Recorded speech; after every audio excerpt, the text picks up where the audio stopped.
அனைவருக்கும் வணக்கம். அண்ணா பல்கலைக்கழக மாணவிக்கு நடந்த பாலியல் வன்கொடுமை நாளுக்கு நாள் விஸ்வரூபம் எடுத்துக் கொண்டிருக்கிறது. ஒரு பக்கம் தேசிய மகளிர் ஆணையத்தினுடைய சார்ந்தவர்கள் சென்னை அண்ணா பல்கலைக்கழகத்தில் நேரடியாக வந்து ஆய்வு நிகழ்த்துறாங்க. இன்னொரு பக்கம் நீதிமன்றம் கண்டிக்கிறது. ஒரு பக்கம் நாம் தமிழர் கட்சி நாளைக்கு வள்ளூர் கூடத்தில் மிகப்பெரிய ஆர்ப்பாட்டத்தை முன்னெடுத்துக்கிறது.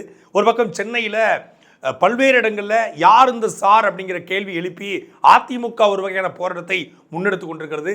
தமிழக வெற்றி கழகத்தின் சார்பில் தாவேக்காவுடைய தலைவர் விஜய் அவர்கள் ஆளுநரை சந்தித்து இந்த அண்ணா பல்கலைக்கழக விவகாரத்துக்கு புகார் அளித்திருக்காரு. ஒரு பக்கம் பாஜக அவங்க தரப்புல போராட்டம் பண்ணியிருக்காங்க. தமிழ்நாட்டுடைய ஒட்டுமொத்தமான எதிர்கட்சிகளும் இந்த அண்ணா பல்கலைக்கழக விவகாரத்தை கையில் எடுத்திருக்காங்க. அரசியலாக்கப்படுகிறதா அண்ணா பல்கலைக்கழக விவகாரம் அப்படிங்கிற கேள்வியும் எழுந்திருக்கிறது. இதனுடைய பின்னணி என்ன, திமுக இதில் என்ன நிலைப்பாடு எடுக்க போகிறது, உதயநிதி ஸ்டாலினுடைய மௌனம் எதை காட்டுகிறது அப்படிங்கிறதா இந்த காணொலியில் நம்ம தெளிவாக பார்க்க போறோம். நீதி வழங்கும் போது அண்ணன் தம்பி சொந்தம் பந்தம் பணக்கார ஏழை எதையுமே பார்க்க கூடாதுடா, நாயத்தை மட்டும் தான் சொல்லணும்.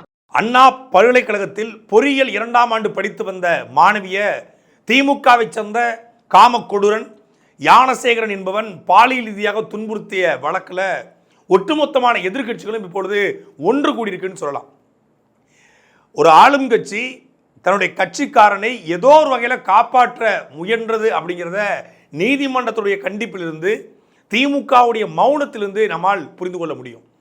எல்லாவற்றிற்கும் எதிர்ப்பு தெரிவிக்கிற தமிழ்நாட்டுடைய துணை முதலமைச்சர் உதயநிதி ஸ்டாலின் அவர்கள் இந்த அண்ணா பல்கலைக்கழகத்தில் மாணவிக்கு நடந்த இந்த பாலியல் வன்கொடுமை குறித்து ஒரு வார்த்தை கூட இது வரைக்கும் பேசலை. தூத்துக்குடியில் போய் 36 கோடியில் டைட்டில் பார்க்குன்னு சொல்லி ஒரு சில்ட்ரன்ஸ் பார்க்கை திறந்து வைக்கிற தமிழ்நாடு முதலமைச்சர் இந்த அண்ணா பல்கலைக்கழக மாணவிக்கு நடந்த பாலியல் வன்கொடுமை குறித்து ஒரு வார்த்தை கூட பேசலை. கனிமொழி ஒரு ட்வீட் போட்டாங்க, அதோட கடந்து போயிட்டாங்க. அதுக்கப்புறம் அவங்களும் எங்கே போனாங்கன்னு தெரியல, டைட்டில் பார்க்க திறக்க போயிட்டாங்க. ஒரு துள்ள துடிக்க ஒரு பொண்ணு அண்ணா பல்கலைக்கழகத்தில் புதருக்குள்ளே ஏன் போனா, புதருக்குள் அவளை என்ன வேலை, புதருக்குள் புகுந்தால் 25 லட்சம் ரூபாய் நிவாரணம் வாங்கினாள் என்று ஆபாசமாக ஒரு பெண்ணை பற்றி பொது வழியில் திமுகவுடைய சார்ந்த ஐடி விங் திமுகவை சேர்ந்த அபிஷியல் பொறுப்பாளர்களை எழுதிக்கிட்டு இருக்கான். எவ்வளவு பெரிய மனநோய் பிடித்த சைக்கோவா இவன் இருப்பான் அப்படிங்கிற எடுத்துக்காட்டு என்ன தெரியுமில்ல. சம்பந்தப்பட்ட பெண்ணை பற்றி பேசுனா மற்ற பெண்கள்லாம் பள்ளிக்கூடத்துக்கு வர மாட்டாங்களாம், கல்லூரிக்கு வர மாட்டாங்களாம். அந்த பெண்ணை பற்றியே பேசாதீங்க, பெண்கள் அந்த கொடுமையை தொடர்ச்சியாக பேசாதீங்க. இப்போ இந்த பாலியல் வன்கொடுமை குறித்து அதிமுகவும் பாஜகவும் தாவேக்காவும் நாம் தமிழரும் பேசுனா இனிமேல் எந்த பெண்ணும் பள்ளிக்கூடத்துக்கு வரமாட்டாங்க. கல்லூரிக்கு பெண்களை வரவிடாமல் தடுக்க பார்க்குறீங்களா? கல்லூரிக்குள்ள ஒரு பெண்ணுக்கு பாலியல் வன்கொடுமை நடந்திருக்குன்னு சொன்னால் எந்த பொண்ணும் கல்லூரிக்கு படிக்க வர மாட்டா. இப்படி பண்ணுறீங்களே, அபச்சாரம் அபச்சாரம். யார்? திமுக காரன். இவன் தான் முற்போக்குவாதி, இவன் தான் பகுத்தறிவாதி. ஒரு இடத்துல அநீதி நடந்திருக்குன்னு சொன்னால் சொல்லாதீங்க, யாரும் அங்கே வரமாட்டாங்க. எப்படி இப்போ லட்டில் வந்து மாட்டுக்கறி கலந்துருக்குன்னு எதுக்கு சொன்னீங்கன்னா யாரும் லட்டு சாப்பிட மாட்டான்னு சொன்னால் எப்படி இருக்கும்? ஏங்க அந்த தெருவில் வந்து தாழ்த்தப்பட்ட மக்களோட பணத்தை வந்து தீட்டு போக விட மாட்டாங்க, அப்படி சொல்லாதீங்க. அப்படி சொன்னீங்கன்னா வந்து சாதி கலவரம் உருவாயிருங்க, அப்படி சொல்லாதீங்க அப்படின்னு சொல்லுவீங்களா? இது எந்த மாதிரியான மனநிலை இது? முதல்ல அண்ணா பல்கலைக்கழகத்துடைய நுழைவாயிலில் நுழைஞ்சி ஒருத்தன் 2 பேர் நடந்து வராங்க, ஒரு புதர்லாம் கிடையாது. அண்ணா பல்கலைக்கழகத்துடைய விடுதியினுடைய முகப்பில் அந்த நடைபாதையில் வச்சு அவன் பண்ணியிருக்கிறான். அந்த பையனை அடித்து போட்டு அவன் பண்ணியிருக்கிறான். அதை பற்றின செய்திகள் எல்லாம் நமக்கு வந்து சில பேர் சொன்னாங்க. என்ன நடந்துச்சு அப்படின்னு சிசிடிவியில் பார்த்த பிறகு மிக கொடுமையானது. அதையெல்லாம் பொது வழியில் பகிரவே முடியாது. அவ்வளவு அருவருக்கத்தக்க வகையில் அந்த பையன் அங்கே அந்த ஞானசேகரன் அந்த பொறுக்கி நாய் அங்கே நடந்திருக்காங்க. அதெல்லாம் வந்து மனுஷனாகவே சேர்க்க முடியாது. இவன் இது ஒரு பெண்ணுக்கு நடந்தது கிடையாது, எஃப்ஐஆரில் குறிப்பிட்ட ஒரு பெண்ணுக்கு நடந்தது கிடையாது. இவன் இதை தொடர்ச்சியாக செஞ்சுருக்கான். பல பெண்கள் வெளியே சொல்லலை. வெளியே சொன்னால் என்னவா இருக்கும்? அந்த பெண்ணுடைய வாழ்க்கை கேள்விக்குறியாக இருக்கும். சில பரதேசி நாயகி சொல்கிறான், ஏங்க வெளியே சொன்னால் அந்த பெண்ணோட வாழ்க்கை கெடுத்துனா அந்த பெண்ணை நான் வீட்டுக்குள்ளே முடங்கி சொல்கிறீங்களா அப்படிங்கிறான். அப்படி இல்லை. எல்லா பெண்களும் பொது வழியில் வந்து தன்னுடைய அடையாளத்தை தெரிவிக்கிறத தான் இப்படி வந்து ஒரு பையனால் வந்து பாதிக்கப்பட்டிருக்குன்னு சொல்கிறத விரும்ப மாட்டாங்க. நாளைக்கு அவளுக்கு திருமணம் செஞ்சு கொள்ள எவன் துணிஞ்சு வருவான்னு இருக்குல்ல, எத்தனை பேர் துணிஞ்சு ஏற்றுக்கொள்ளுவான்? இப்படி இப்படி என்ன இதில் ஹீரோக்களா எல்லாரும் படத்தில் ஹீரோக்களா அப்படி இது பண்ணுறதுக்கு? அப்படிலாம் கிடையாது. இங்கே பல விமர்சனங்கள் உண்டாகும். அவங்களுடைய குடும்பம் அவங்களுடைய மனநிலை என்னவா இருக்கும்? ஒரு மாதம் 2 மாதம் இதுலேருந்து மீண்டு வரதுக்கே தேவைப்படும். மீண்டு வருவாங்க, மீண்டு வந்த கல்லூரியில் படிப்பாங்க, அதில் மாட்டுக்கிறது இல்லை. ஆனால் அது மிகப்பெரிய உளவியல் சிக்கலுக்கு ஆளாவா. அதனால தான் இது ஒரு பல்கலைக்கழகம், ரொம்ப செக்யூர்டு பிளேஸு, இந்தியாவிலே டாப் 10 ரேங்கில் இருக்கக்கூடிய ஒரு யூனிவர்சிட்டி. அந்த யூனிவர்சிட்டிக்கு போனால் கூட ஹை ப்ரொஃபைல் உள்ள ஸ்டூடெண்ட்ஸ் மட்டும் தான் அங்கே போக முடியும். அப்படிப்பட்ட இடத்துல ஒரு நடு சாலையில் அது நடந்திருக்கு. 100% சர்வேலன்ஸ் கூடிய இடத்துல இப்படி எப்படி நடந்துச்சு தான் ஒவ்வொரு கட்சியிலும் கேள்வி இருப்பாங்க. கேள்வியில் போயிட்டு அந்த கட்சியினுடைய தார்மீக உரிமை. இதில் எவன் போராடாமல் இருக்கணும் அவன் தான் அயோக்கிய பையன். தமிழக வெற்றிக்கழக தலைவர் விஜய் அவர்கள் அவர் ஒரு போராட்ட முறையை கையெடுத்திருக்காரு. நாம் தமிழர் கட்சி வள்ளுவர் கூட்டத்தில் ஆர்ப்பாட்டம் பண்ணுது. அதிமுக போய் அண்ணா பழக்கத்தை முற்றுகையிடுது. இன்னொரு பக்கம் அதிமுக மாநில போய் யார் இருந்த சார்னு கேட்குறாங்க. சுவரட்டி அடித்து யார் இருந்த சார்னு கேட்குறாங்க. அதே போல் அதிமுகவோட தலைமை அலுவலகத்தில் யார் இந்த சார் அப்படிங்கிற ஹேஷ்டேக்கை போட்டு அவங்க கேள்விக்கிறாங்க. தப்பே கிடையாது. உண்மையிலே அதிமுகவுடைய செயல்பாடு இந்த இடத்துல பாராட்டத்தக்கது, வரவேற்கத்தக்கது. அதிமுகவோட ஐடி விங்கும் இதில் மிக சிறப்பாக செயல்பட்டுருக்காங்க. ஒரு எதிர்கட்சியாக இந்த விவகாரத்தை அரசியலாக்கணும், அதே போல் நியாயத்தின் பக்கம் நிற்கணும். அதிமுக ஆட்சி காலத்தில் இதெல்லாம் நடந்துச்சு, அப்பெல்லாம் அவங்க இது பண்ணிட்டு அவன் ஆட்சி காலத்தில் சரியில்லைன்னு தான் உங்களுக்கு ஓட்டு போட்டான். அவன் சரியில்லைன்னு நீங்கள் வந்தீங்க. அவன் பண்ண தப்பு நீங்கள் பண்ணால் ஸ்டெர்லைட்டில் 13 பேரை சுட்டுக் கொண்ட எடப்பாடி பழனிசாமி இப்பொழுது இப்படி பேசலாமா? எடப்பாடி பழனிசாமி ஆட்சியில் தப்பு நடந்துச்சு தான். அதனால தான் உங்களுக்கு மக்கள் ஓட்டு போட்டு 129 தொகுதிக்கு மேலே வெளில வச்சிருக்கிறான்.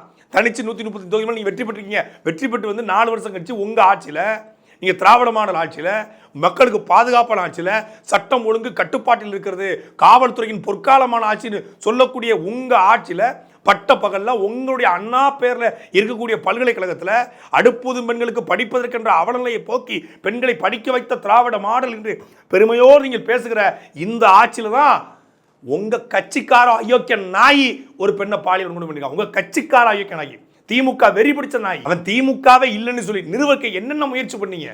இப்போ நீங்கள் அதாவது நெருப்பை குப்பையை போட்டு மூட முடியாதுங்கிற மாதிரி அவனை மூட பார்த்தீங்க. இப்போ நித்த அவன் கலந்து கொண்ட புகைப்படங்களும் வீடியோ வெளிவருது. திமுகவுடைய பவள விழாவில் அவன் வந்து மைனர் குஞ்சு மாதிரி வர்றான். சவுடால் மஸ்ரா நல்ல செனத்தவளை மாதிரி இருக்கான் ஆள். அவனெல்லாம் வந்து ஒரு ஊர் என்ன சொல்கிறது 7 ஊருக்கு தாங்குவான்னு சொன்னாங்களா, அந்த மாதிரி செனத்தவளை அப்படி வர்றான். கெளுறு மாதிரி வர்றான். நல்லா தின்னு பெருத்து விட்டு இப்படி சோறு போட்டு அவனை வளர்த்தா அவன் வீட்டில் போய் பிரியாணி சாப்பிட்டா அவனுக்கு எல்லாத்தையும் ஒரு அமைச்சர் போய் அவன் வீட்டில் பிரியாணி சாப்பிட்டா அவன் என்ன பண்ண? அமைச்சர் எனக்கு பழக்கம், மேயர் எனக்கு பழக்கம், துணை மேயர் பழக்கம், உதயநிதிட்டு பேசுறியா, லேடன் பேசுறியா, பின் லேடன் அப்படிங்கிற மாதிரி தான் அவன் தெரிஞ்சிருக்கான். அப்போ இவனோட காரை பார்த்தோன்னே, இவன் காரில் கொடியை பார்த்த உடனே இவன் திமுக காரன் அதிகாரத்துக்கு நெருக்கமாக இருக்கான். கண்டிப்பாக அங்கே இருக்கக்கூடிய போலீஸுக்கு, உளவுத்துறைக்கு, ஐஎஸ்க்கு, கியூ பிரான்ச்சுக்கு எல்லாருக்கும் அவனை தெரிஞ்சிருக்கும். தெரிஞ்சிருந்தோம் அமைச்சர்களோட நெருக்கமாக இருக்கானே. சாதாரண கவுன்சிலர் கூட நெருக்கமாக இருந்தாலே போலீஸ் வந்து டர்ராவாங்க. அமைச்சர் கூட நெருக்கமாக இருந்தால் போலீஸ் என்ன செய்யும்? என்னமோ பண்ணிட்டு போகிறான், போய் தொலைறான், நமக்கு சிக்கல் வராமல் இருந்தால் சரிதான்ப்பா அப்படிங்கிற மாதிரி தான் இருந்திருக்காங்க. அப்போ அவன் சாருங்கிறான். அந்த சார் யார்? பொண்ணுங்களை வீடியோ எடுத்து வீடியோக்களை அனுப்பிச்சிருக்கான். வீடியோக்களை பார்த்து ஆர்கசம் அடையக்கூடிய எத்தனையோ அயோக்கிய நாய்கள் இருக்கானுல்ல, அப்போ அதை மாதிரியான ஆட்களுக்கும் அனுப்பிச்சிருக்கலாம்.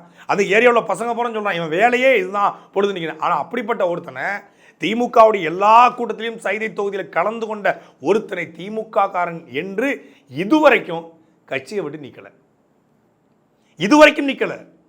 ஆனால் எவனோ ஒருத்தன் தப்பு பண்ண நாம் தமிழர் கட்சி சாஃப்ட்வேர் அப்டேட் பண்ணுறதுக்காக, நாம் தமிழர் கட்சியுடைய இந்த தேர்தலுக்காக ஐடி விங் வந்து சாஃப்ட்வேர் அப்டேட் பண்ணுறதுக்காக ஒரு சாஃப்ட்வேர் நிறுவனத்துக்கிட்ட நாம் தமிழர் கட்சி ஒரு வேலையை கொடுக்குது. அவர் வந்து ஒரு புகாரில் கைது செய்யப்பட்டிருக்காரு. நாம் தமிழர் கட்சியை சார்ந்த நிர்வாகி பாலியல் வழக்கில் கைது. அவர் நாம் தமிழர் கட்சி பொறுப்பாளர் கிடையாது. நாம் தமிழர் கட்சி ஒரு வேலை திட்டத்தை அவர்கிட்ட கொடுத்துருக்காங்க. அவர் நாம் தமிழர் கட்சிக்கு பணத்தை வாங்கிட்டு வேலை செய்யக்கூடிய ஒரு சாஃப்ட்வேர் கம்பெனி வச்சிருக்காரு. பல கட்சிகளுக்கு பண்ணுறாரு. இப்போ ஐபேக் மாதிரி ஒரு டீம் இருக்குல்ல, அது மாதிரி சாஃப்ட்வேர் வச்சிருக்காரு கம்பெனி. அவரை நாம் தமிழர் கட்சி நிர்வாகி என்று முத்திரை குத்துக்கிற இந்த ஊடகங்கள் நாத்தாக்க நிர்வாகி சிவராமன் நாம் தமிழர் கட்சி சார்ந்தவங்க பாலியல் வன்கொடுமையில் ஈடுபட்டா அவனை கட்சி நீக்கப்பட்ட பிறகு கூட நாத்தாக்கா முன்னாள் நிர்வாகின்னு போட்ட ஊடகங்கள் ஏன் திமுக யானசேகரன் ஒரு இடத்துல போடலை? அவன் சேகர்பாபு கூட நிற்கிறான், மா சுப்பிரமணியம் கூட நிற்கிறான், உதயநிதியோட ஃபோட்டோ எடுத்துக்கிறான், சைதை கிழக்கு தொகுதியில் போட்டிருக்கான். ஒட்டுமொத்தமாக திமுகவோட எல்லா கொரோனா காலகட்டத்தை தொடங்கி இப்போ வெள்ள நிவாரண பணிகளில், கலைஞருடைய நூற்றாண்டு விழாக்களில், உதயநிதியோடைய பிறந்த நாளில் எல்லாத்துலேயும் நிற்கிறான். அவனை எந்த இடத்துலையும் திமுகன்னு பதிவு செய்யலை. திமுக கட்சியை விட்டு கூட அவனை நீக்கலைங்க. இதுவரைக்கும் தமிழ்நாடு முதலமைச்சர் தன் வாய் திறந்து ஒரு வார்த்தை பேசலை. அப்போ உங்கள் கட்சிக்காரன் தப்பு செஞ்சா, குத்துனவன் நண்பனாக இருந்தால் செத்தா கூட சொல்லக்கூடாத மாதிரி தப்பு செஞ்சவன் திமுக காரனாக இருந்தால் நீங்கள் எதுவுமே பேச மாட்டீங்கன்னா இந்த ஆட்சி யாருக்கான ஆட்சி? இதில் பெண்களுக்கு 1000 ரூபா கொடுத்து வெக்கமே இல்லாமல் பேசுகிறீங்க. இந்த 1000 ரூபா வச்ச பெண்கள் படிக்க வர்றாங்கன்னு சொல்றீங்க. அந்த 1000 ரூபா வச்ச பெண்கள் படிக்க வர்றாங்களா? பெண்களுக்கு 1000 ரூபா கொடுத்து படிக்க வைக்கிறோம்னு சொல்ற நீங்க, பெண்கள் துணிந்து கல்லூரிக்குள் வரக்கூடிய ஆட்சி இந்த ஆட்சி. கல்லூரிக்குள் பெண்களை வர விட்டுட்டு திமுக காரனையும் உள்ள அனுப்புவீங்களா? இப்போ விஜயை குறை சொல்ல ஆரம்பிச்சிட்டானுங்க. விஜய் வந்து ஆளுநரை போய் பார்த்தாரு. ஆளுநரை போய் பார்த்த உடனே ஆளுநருடைய செய்தி குறிப்பில் ஜோசப் விஜய்னு போட்டிருக்காரு. பேர் அதுதானே, ஜோசப் விஜய் தான் அவர் பேர். அது அவரே ப்ரௌடாக சொல்கிறாரு. ஜோசப் விஜய்னு போடல, என்ன தப்பு இருக்கிறது? அவரே லெட்டர் பேரில் ஜோசப் விஜய்னு தான் போட்டார். சர்டிஃபிகேட்டாக அவர் பேர் சோசப் விஜய் தான். பாஸ்போர்ட்டில் அவர் பேர் சோசப் விஜய் தான். அவருடைய ஆதார் கார்டில், பேன் கார்டில், ஓட்டர் ஐடியில் எல்லாத்துலேயும் அவர் பேர் வந்து சோசப் விஜய் தான் இருக்குது. இதில் என்ன தப்பு இருக்குது? ஆளுநர் பேரில், ஆளுநருடைய செய்தி குறிப்பில் சோசப் விஜய்னு போட்டுருச்சு. அதுதான் பாசிசம், இதுதான் பாயாசம். அவர் வெறும் விஜய். அவர் வெறும் விஜய் கிடையாது, அவர் சோசப் விஜய்னா அவர் அதை ப்ரௌடாக தான் சொல்கிறார், பெருமையாக தான் சொல்கிறாரு. அந்த பேரில் என்ன தப்பு இருக்குது? ஆளுநரை பார்த்தாலே வந்து அவர் சங்கி, அவர் மங்கி அப்படின்னா நீங்கள் சட்டையை கிழிச்சு போட்டுக்கிட்டு நேராக சட்டசபையிலேருந்து ஆளுநரை போய் போஸ் கொடுத்தார. புது சட்டையே விட்டு இல்லையா? சட்டை கிழிஞ்சு போச்சுன்னா வேற சட்டையை மாற்றிட்டு போயிட்டு கூட புகார் கொடுத்துக்கலாம். கிழிஞ்ச சட்டையோட ஆளுநர் போய் பார்த்தாங்க. நேராக ராம்ராஜ் காட்டனுக்கு விளம்பரம் கொடுத்த மாதிரி போய் நின்னாங்க. பாடி கார்டு முனீஸ்வரர் மாதிரி போய் நின்றுட்டு இருந்தாங்க. 6 பேக் சிங்கும் நம்ம ஐயா ஸ்டாலின் போயிட்டு ஆளுநர் போய் பார்த்தாரு சட்டையை கிழிச்சுக்கிட்டு. அப்போ நீங்கள் அப்போ ஏன் போய் ஆளுநர் பார்த்தீங்க? எதுக்கு அடுத்தது ஆகும்னா எதிர்கட்சியாக இருக்கும்போது அதிமுக எதிராக ஆளுநர் புகார் கொடுத்தோம், ஆளுநர் மனு கொடுத்தோம் என்று ஆராசா தொடங்கி பல பேர் போய் நின்றுருக்கீங்களே ஆளுநர் பக்கத்தில். துரைமுருகன் எத்தனை முறை போயிருக்காரு, பொன்முடி எத்தனை முறை போயிருக்காரு. அப்பெல்லாம் ஆளுநருடைய தேர்தல் விழுந்தில் கலந்துக்கிட்டீங்க, ஆளுநருடைய குடியரசு சுதந்திர தின விழாக்களில் கலந்துக்கிறீங்க. அப்பெல்லாம் உங்களுக்கு வந்து சங்கின்னு தெரியலையா? ஆளுநர் பிஜேபிக்காரர் தான், பிஜேபி ஆதரவாளர் தான், அவர் ஆர்எஸ்எஸ் பேக்ரவுண்டில் உள்ளவர் தான், சங்கி மனநிலையில் உள்ளவர் தான். அப்படிப்பட்ட ஒருத்தட்ட நீங்கள் இணக்கமாக இருந்தால் அது வந்து அது வேற அரசியல். விஜய் போய் தன்னுடைய எதிர்ப்பை ஏதோ ஒரு பக்கத்தில் காட்டுறாரு. அவர் உண்மையிலே விஜய் அவர்கள் வந்து மக்களோட நின்றுக்கணும். அண்ணா பல்கலைக்கழக மாணவிகள் நடந்த பாலி வன்கொடுமைக்கு ஒரு பெரிய போராட்டத்தை அவர் முன்னெடுக்கணும். ஏன்னா அவர் தலைமையில் முன்னெடுக்கும் போது அது இன்னைக்கு இருக்கக்கூடிய இளைஞர்கள் வந்து ஒரு பெரிய அளவில் கூடுவாங்க. அவருடைய எத்தனை இளைஞர் பட்டாளம் இருக்கிறது, மாணவிகள் இருக்காங்க, போய் நிற்பாங்க. அது பெரிய அழுத்தத்தை இந்த அரசு கொடுக்கும், ஒரு பார்வை எழுப்போம், அதை பண்ணணும். அவருடைய படப்பிடிப்பாக இருக்கலாம், இல்லை அவருடைய வேறு காரணங்கள் இருக்கலாம். ஏதோ ஒரு காரணத்தில் குறைந்தபட்சம் ஒரு நடிகர் கட்சி தொடங்கியிருக்காரு. அவருடைய கொள்கை ரீதியாக நமக்கு விமர்சனம் இருக்கலாம். ஆனால் இந்த இடத்துல அவருடைய செயல்பாடு என்பது ஆதரிக்கத்தக்கது, வரவேற்கத்தக்கது. போய் புகாராக கொடுக்குறாருலாங்க. புகார் கொடுத்தாலே நீங்கள் வந்து புகார் கொடுத்து மட்டும் இல்லாமல் புஷி ஆனந்த் போயிட்டு அவர் விஜயோட எழுதிய ஒரு கடிதத்தை ஒரு பிரிண்ட் அவுட் மாதிரி போட்டு அவர் போயிட்டு மக்கள்கிட்ட விநியோகம் பண்ணார். இதில் என்ன தப்பு இருக்குது? இது ஜனநாயக முறை தானே. ஒரு அரசியலமைப்பு சட்ட ஒரு ஜனநாயக நாட்டில் நீங்கள் வந்து யாரும் போயிட்டு போராடக்கூடாது, துண்டறிக்கை கொடுக்கூடாது, ஏதாவது சட்டம் இருக்கா? துண்டறிக்கை கொடுப்பதற்கு அனுமதி வாங்கணுமா? அப்படி ஒன்றும் இல்லையே. ஒன்றும் அரசுக்கு எதிராக குண்டு போடுன்னு துண்டறிக்கை எழுதியிருக்கா? இல்லை அண்ணா பல்கலைக்கழகத்தை நொறுக்கம்னு எழுதியிருக்கா? இல்லை அண்ணா பல்கலைக்கழகத்தை மூடணும்னு எழுதியிருக்கா? இல்லை கோபாலபுரத்தை கொள்ளையடிப்பும் எழுதியிருக்கா? இல்லை அறிவாலயத்தை ஆட்டையை போடணும் எழுதியிருக்கா? அப்படி ஏதாவது துண்டறிக்கை கொடுத்தா தப்பு. அப்படி ஒன்றும் இல்லையே. இல்லை அறிவாலயமா, இதை முட்டாள்கள் கூட இருக்க ஆலயமா அப்படின்னு கேட்டது அது தப்பு. இல்லை கோபாலபுரத்து கொத்தடிமைகளே அப்படின்னு ஏதாவது துண்டறிக்கை எழுதியிருக்கா? தப்பா எழுதியிருக்கா? அப்படி ஒன்றும் இல்லையே. அவர் போயிட்டு விஜய் அவர்கள் எழுதிய ஒரு துண்டறிக்கை கொண்டு போய் மக்கள்கிட்ட கொடுக்குறாரு. இதுக்கு புஷி ஆனந்தை கைது பண்ணி மண்டபத்தில் வச்சு அவங்க அதில் தள்ளுமுள்ளு ஏற்படுத்தி அந்த ஜெயக்குமார் அவர்கள் போராடினா அங்கே கைது, இந்த பக்கம் சிபி சண்முகம் போராடினா கைது, புஷி ஆனந்த் போராடினா கைது. நாளைக்கு நாம் தமிழ் வள்ளுவர் கூட்டம் ஆர்ப்பாட்டத்துக்கு அனுமதி மறுப்பு, அனுமதியை மீறி சீமான் வந்தார்னா கைது பண்ணுவோம்னு சொல்லி மிரட்டுறது. இதெல்லாம் எந்த மாதிரி? இது ஒரு பாலியல் வன்புணர்வு நடந்திருக்கிறது. அவன் திமுக காரனும் திமுக காரன் இல்லையா, அதெல்லாம் தாண்டி ஒரு காம பிசாசு ஒரு பெண்ணை பண்ணியிருக்கிறான். இதற்கு சரியான வகையில் நடவடிக்கை எடுக்கணும். இனி இது போன்ற தமிழ்நாட்டில் நடக்கூடாது. எல்லா பல்கலைக்கழகங்களும், எல்லா கல்லூரிகளும், எல்லா பள்ளிகளும், எல்லா பொது இடங்களும் பாதுகாக்கப்பட வேண்டும். 100% சிசிடிவி வைங்க. இவனுக்கு கொடுக்கப்பட தண்டனை இனி இன்னொருத்தன் இது போல தப்பை செய்வதற்கு பயப்படணும் என்பதற்கு ஆளுங்கட்சி தயங்கலாம். எதிர்கட்சிகள் ஏன் தயங்கணும்? குறைந்தபட்சம் எதிர்கட்சியில் போராடுறீங்க, அனுமதிக்கணும்ல. பெண்கள் மீது கை வைத்தால் எங்களுடைய முதலமைச்சர் கொதிச்சு எழுந்துருவாரு. என் ஆட்சியில் பேரப்பசங்களா போதையை போடாதீங்கப்பா அப்படின்னு வீடியோ போடக்கூடாது. போதையின் பாதையில் செல்லாதீர்களாக அப்படின்னு சொல்லக்கூடிய நீங்கள் விழிப்புணர்வு ஒருத்தன் ஏற்படுத்துகிறான், ஒருத்தன் போராட்டம் பண்ணுறான். ஒன்றும் சட்டசபையை முற்றுகையிடலையே, இல்லை முதலமைச்சர் வீட்டை முற்றுகையிடலையே, இல்லை அறிவாலயத்தை முற்றுகையிடலையே. அறவழியில் நின்று துண்டறிக்கை கொடுப்பதும், அறவழியிலே ஆர்ப்பாட்டம் செய்வதும், அண்ணா பல்கலைக்கழக நுழைவாயில் உட்கார்ந்து கோஷங்கள் எழுப்புவதும் என்ன தவறு இருக்க முடியும்? இதில் என்ன பயங்கரவாதம் இருக்குது? இல்லை என்ன தீவிரவாதம் இருக்குது? இதில் என்ன ஆன்டி சோசியல் ஆக்டிவிட்டி இருக்குன்ற? இதுக்கு எதுக்கு நீங்கள் கைது பண்ணுறீங்க? அரசின் திட்டத்தை எதிர்த்து பேசினாலே கைது பண்ணுகிற பிஜேபி போல அரசை பற்றி பேசினாலே, அண்ணா பல்கலைக்கழகம்னு வாயை திறந்தாலே, ஐயா அண்ணா பல்கலைக்கழகத்துக்கு கைது பண்ணுங்க, 2 சீட்டு கட்டுங்க, பஸ்ஸில் டிக்கெட் விட்டு அண்ணா பல்கலைக்கழகம் எடுக்க முடியாது. அண்ணா பல்கலைக்கழகம் அப்படின்னா இப்போ அண்ணா யூனிவர்சிட்டி, அண்ணா யூனிவர்சிட்டி நீ இதுக்கு பேசுகிற, நீ யார் நீ அப்படின்னு கேட்பாங்க போல இருக்கு. எந்த அளவுக்கு ஆகிட்டாங்க போலுங்க. அப்போ இந்த பிரச்சனையை ஏன் நீங்கள் இவ்வளவு தூரம் ஒட்டுமொத்த கட்சிகளையும் முடக்கணும்னு நினைக்கிறீங்க அப்படிங்கிற பின்னணியை நம்ம ஆராய்ந்து பார்க்கும்போது இதுக்கு பின்னாடி இந்த யானசேகரன் மட்டும்தான் இருக்கானா? ஏன் திமுக இவ்வளவு பதட்டம் அடையுது? திமுக யாரை காப்பாற்ற பாடுபடுது? திமுக இருக்கக்கூடிய சமூக வலைதள இணையதள கூலிகள், இந்த திராவிட ஹைனாக்கள், திமுகவுடைய இந்த பெய்டு லேபர்ஸு ஒட்டுமொத்தமாக ஒரு வாரமாக உட்கார்ந்து கொண்டு அந்த பெண்ணுக்கு எதிராகவும் அந்த பெண்ணுக்கு ஆதரவாக போடக்கூடிய அத்தனை பேர் மேலும் அவதூறு பரப்புறான். இன்னைக்கு விஜய் மேலே, அண்ணன் சீமான் மீது, அண்ணாமலை அவர்கள் மீது, அதே போல் எடப்பாடி பழனிசாமி அவர்கள் மீது தொடர்ச்சியாக அவதூறு பரப்புறான். அப்போ ஏன் இதுக்கு பின்னணி என்ன? அந்த பெண்ணுக்கு ஆதரவாகத்தான் திமுக நிற்கணும், இல்லை அமைதியாக இருக்கணும். ஆனால் எதுக்குற அந்த பெண்ணுக்கு ஆதரவு நின்று திமுக ஆட்சியை, இந்த அண்ணா பல்கலைக்கழக விவகாரத்தை பேசக்கூடிய அத்தனை பேர் மேலேயும் அவதூறு பரப்பு மூலமாக யாரையோ காப்பாற்ற திமுக முயல்கிறது. அப்பத்தான் நமக்கு கேள்வி எழுது, யார் அந்த சாரு? சாட்டை எடுத்து நாட்டை திருத்து, இளம் தலைமுறை தானே நீ வழி